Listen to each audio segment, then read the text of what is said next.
Hi, my name is Bob Brown, and welcome to No Particular Topic. With this installment, I'm going to go over one of my old traffic homicide cases. I had many cases. In this instance, it took place in 2007, and also took place in South Florida, specifically southbound I-75, just north of Daniels Parkway. And like most cases, if not all cases, it's because of human error. And in this case, it's errors with an S on the end, because a couple things went south on this one. Anyway, if you look behind me, that's a shot from that scene. I'm not going to tell you at this moment exactly the cause of this crash, but maybe you'll be able to figure it out when you hear a lot of the evidence.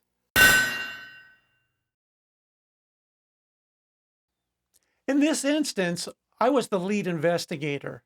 What that means is, simply put, I'm responsible for everything. I'm talking about photographs, interviews, measurements.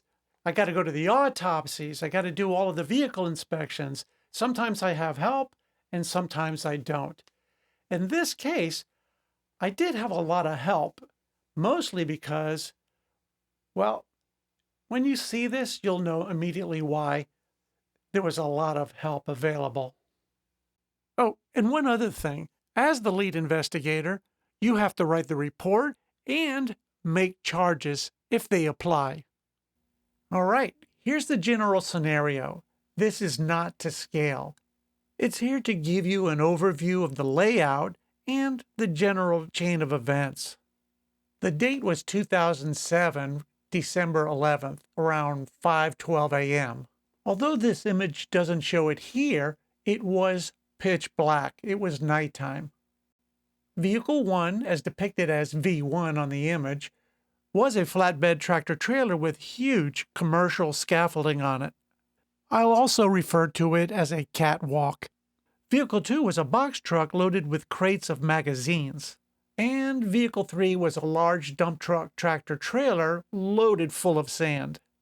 All three vehicles traveled south on the inside lane of southbound State Road 93, which is I-75 in Lee County, Florida. All of their speeds were roughly 70 miles an hour, which was the posted speed limit. Well, Vehicle 1's trailer brakes unexpectedly locked up. For whatever reason, Driver 1 brought Vehicle 1 to final rest, partially on the inside lane and the inside narrow paved shoulder. Vehicles 2 and 3 continued south because they were unaware Vehicle 1 came to a stop. Vehicles 2 and 3 approached the rear of Vehicle 1 until the front of Vehicle 2 struck that catwalk hanging off the back of Vehicle 1. The cab of Vehicle 2 got torn off of its chassis. The catwalk rotated counterclockwise and redirected the box truck. Well, the box portion anyway. Meanwhile, Driver 3 sees all of this at the last second. Now, the reaction time at night is 2.6 seconds on average. That means the time it takes for your brain to go, uh-oh, and actually hit the brakes, well, 2.6 seconds transpire. Now, in 2.6 seconds at 70 miles an hour, you'll travel about 267 feet. In this case, that left Driver 3 with very little time to react, which luckily he did. Driver 3 was just able to steer to the right of Vehicle 1. Unfortunately, his vehicle also sideswiped the scaffolding. The scaffolding tore into the left side of the dump truck, which was full of sand. That sand scattered along the roadway as the dump truck continued south. Vehicles 2 and 3 came to final rest southwest of Vehicle 1 on the paved area of I-75. I took a lot of photos, but you're not going to see all of them because, well, there's just too many. However, you are going to see enough to know what happened and how it happened. Also, listen, I left out the real graphic ones, and believe me, there's some really graphic images. Out of respect to the families, I'm not going to show those. It's just not going to happen. Here's one thing though. I did change some of the images. And when I say change them, I didn't change the framing because everything is as shot. However, what I changed was not the content or the framing. That's all intact. I did enhance them because the originals were kind of, they were kind of muddy and stuff, but the ones you see look really good because I fixed them. Anyway, let's take a look at those now. This first image faces south from the inside lane. We're just north of the area of collision. Way off in the distance, you can barely see the box truck and the dump truck. But have no fear, we're going to get a lot closer to everything because I did take a lot of photos. Now let's turn around real quick to see what's behind me. You can just imagine being stuck in that traffic. It's pretty much happened to all of us at one time or another. Whenever you see a situation like this, there's always a plan to get the traffic moving again. In this instance, DOT set up cones to create a lane on the outside of that roadway to allow traffic to continue on, DOT being the Department of Transportation. Unfortunately, everyone had to exit off the interstate, but there was a detour set up to allow them to re-enter the interstate at the next entrance ramp. I think it's pretty fair to say everyone was probably pretty late to work that day. Also, take a quick notice as to how long those skid marks are. I mean, they're really long. Here's a south to southwest image taken from the median. You can really see how far that scaffolding or catwalk moved off of the flatbed trailer. Here's another angle. Those tire marks on the shoulder there, they're not related to this crash. This is also a good shot where you can see where DOT set up the cones to allow an extra lane for traffic to flow through. Here's a quick shot of the back of the flatbed. Those blue plastic containers and magazines, they all came out of the box truck. That clump of metal debris in the left lane there is what was left of that box truck cab. It got completely torn off the truck once it hit that scaffolding on the back of the trailer. Look at the green double arrow I placed at the back of the trailer. Now look at the green arrow which depicts the inside shoulder. You can easily see that tractor trailer had plenty of room to get off the roadway and onto that shoulder. If that happened, I wouldn't be doing this video right now. No, this is not a picture of the beach where the trash collectors went on strike. All of that sand really came from the dump truck. It happened when the left side of the dump truck scraped the catwalk, which tore open the dump truck's trailer, dumping all of that sand onto the roadway as it continued south. And the same thing happened with the contents of the box truck. This is a really good shot which shows how far that catwalk extended into the roadway. Notice how heavy-duty that catwalk is. I mean, that's really thick, rigid metal, which is why it was so easily able to tear open that dump truck. I want you to notice one other thing. See that red flag? Well, it's illegal. First off, that catwalk extended 1 foot beyond the legal requirements. And remember, this crash occurred at nighttime, which means he was supposed to have red lights in the back, not a flag. As a matter of fact, that flag's not even legal during daytime hours. Here's a shot I took from underneath that flatbed trailer. Now let's test your observation skills. Do you see anything that's a little out of whack? It may not jump out at you right away, but the more you look, you'll see something that should seem out of place or not in place. Here, I'll put a green box around it. That's the airline for the trailer's brakes. I'll go into more detail about that later on. While we're here, I just want to show you how much space that truck driver had to pull his vehicle off of the roadway. There's even more space if we include the paved area his left tires are on. Now we're a little bit south of the flatbed tractor trailer. I'm faced north for this shot. I simply turned around for the next shot. It's a pretty good view of the dump truck and the box truck. Now we're going to move a little closer. Other than the skid marks and the little bit of carnage in between the two vehicles, it doesn't really give you a good view of the extent of the damage here. For the next few shots, I walked clockwise around those vehicles, and those shots will show real extreme damage. Okay, moving clockwise. Notice how there's very little damage from the middle of the trailer to the rear of the trailer. That's because the driver took evasive action to the right. His quick response saved his life. It's pretty obvious how all of the sand got on the roadway with this image. This shot gives you a really good idea of how much that scaffolding tore that truck up. Had that driver not taken evasive action, well, let's just say that scaffolding would have gone right through his cab. Oh, and by the way, as I mentioned earlier, I did enhance all of these images. The originals were shot with an older digital camera. We weren't allowed to shoot in anything but JPEG format. The department felt we should provide some sort of unaltered image, which is ridiculous. I do all of my photography in RAW format. RAW format has way more data to enhance an image. There's a big difference between enhancing an image and altering an image to where the content is no longer the same.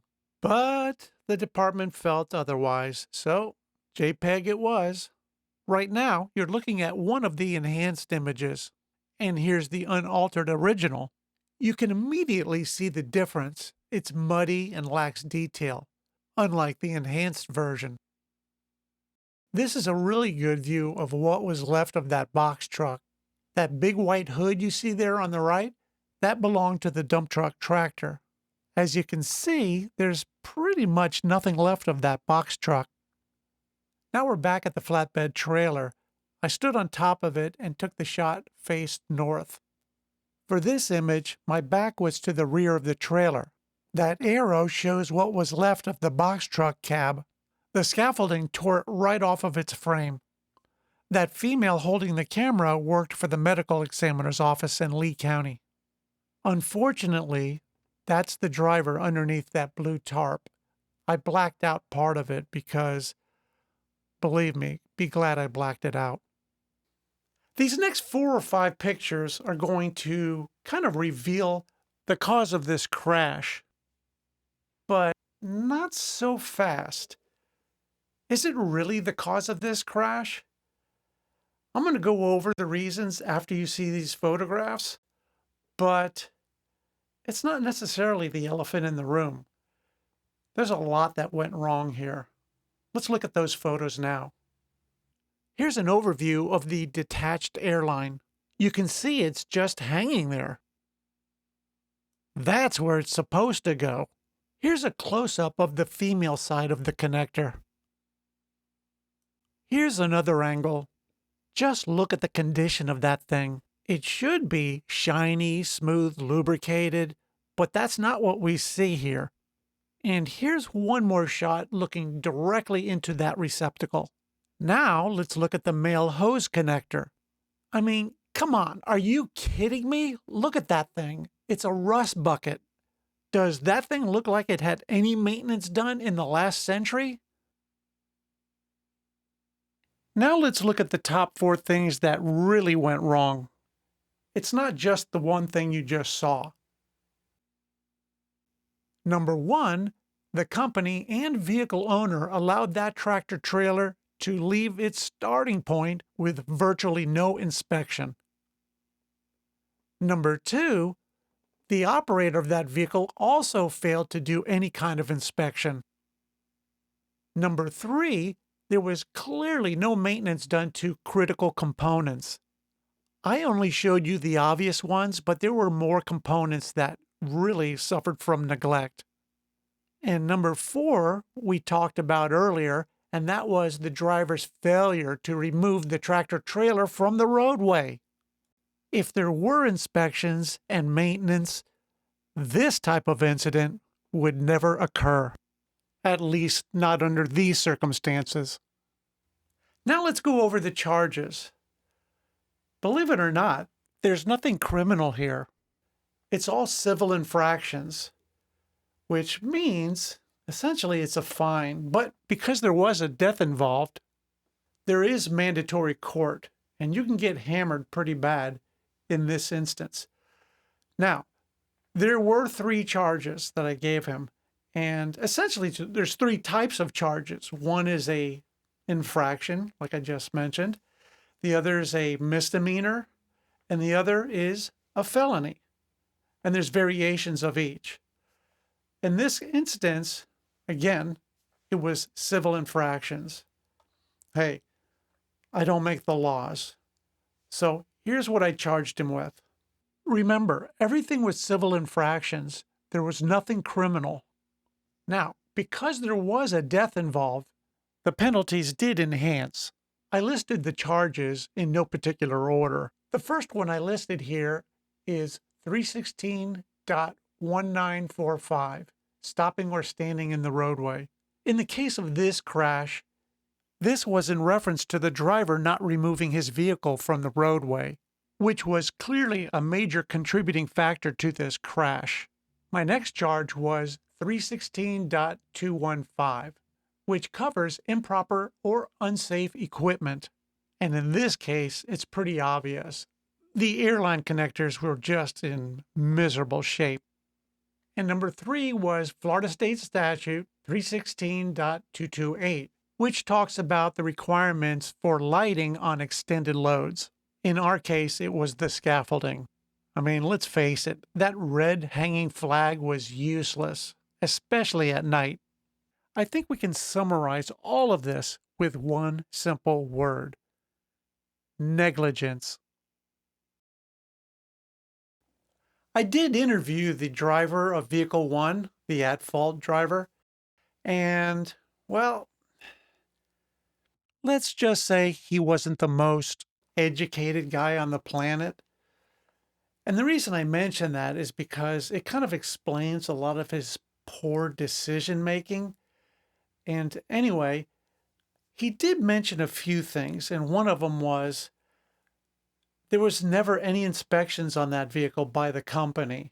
He kind of threw them under the bus, but he said they never do inspections. He just picks up the vehicles and he just gets in, drives off. And in this case, he was going down to Miami. And the rest you already know. Well, based on everything you now know, let's just say it didn't go very well in court for him. I mean, he got hammered, found guilty on everything. And I think he even lost his license. It got suspended. I can't 100% remember, but I think that's what happened. Well, I think that's it. I hope you found this interesting, and thanks for watching.